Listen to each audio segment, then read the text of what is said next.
Well, hello. Once again, this is me, Leonard Wells, broadcasting from Haslingden, just north of Manchester, in the UK. Today is Saturday, the 15th of January 2011.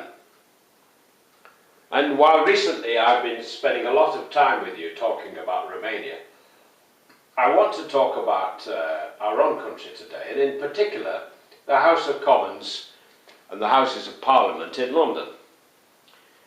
This coalition government, which came in May, the first one we've had since the war, makes a big thing about efficiency savings. And they're cutting this and they're cutting that. Well, most of them are millionaires in this government, so it won't affect them. This often happens to be the case. I mean, we had all these members of Parliament earning 80,000 a year, being given a £70,000 golden parachute when they leave, even after a short time, but they expect pensioners to live on £120 a week. I'm all right, Jack, you know. Well, they weren't even content with that. They had their snouts in the trough recently with the expenses scandal. Disgusting and disgraceful. Two of them are going to jail, if one already has and one will shortly, for fiddling their expenses. Greed is one of the 7 deadly sins. And it always, like all sins, turns round and bites you where it hurts.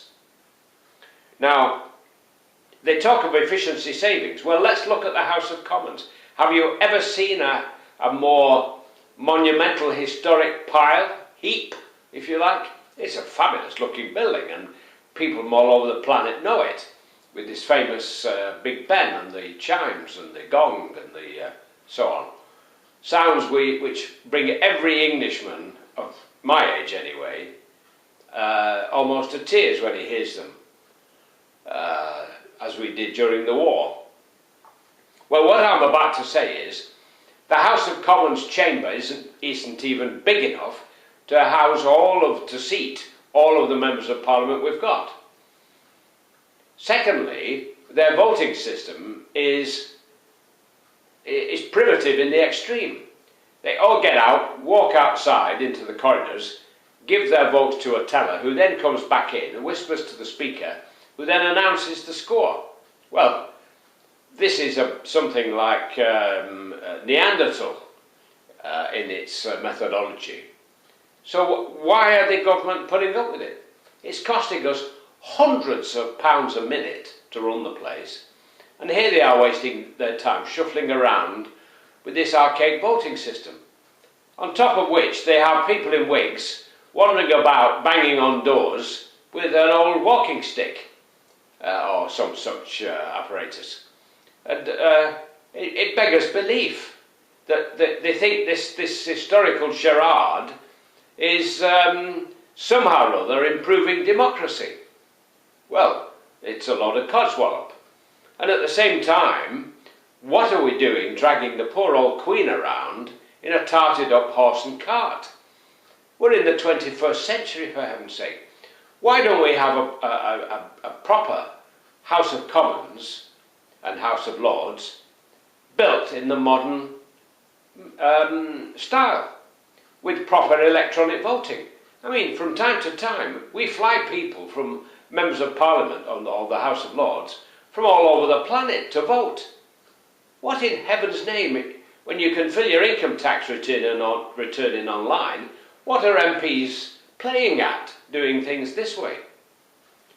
And if you think about the royal coach, which I've just mentioned, taking the Queen back to the House of Commons, in appropriately ancient form, transport of course, why are we doing that? We've got all these guys who stand on the back of the coach, and the guys who look after the horses, just being employed all year round for a few trips a year. I mean, apart from anything else, the damn thing must be freezing inside on a cold day, which we often get in England. Well, that's my gripe for today, and I think the government should begin at home to have these efficiency savings and not talk to us about it when their situation is far, far worse. So I'm going to say cheerio for now. I've got got you all thinking, and I've got your thoughts stirring. And I'm going to say God bless while it's still legal in the UK to say God bless. I mean, it's very attractive for tourists to see all these old things, but at the same time, we're a laughingstock. And many of us, our toes curl and we cringe when we see what goes on in the House of Commons. I mean, it's like looking into a Stone Age cave almost. Well, that's it for now. Next time I'm back, I will be talking about Romania again.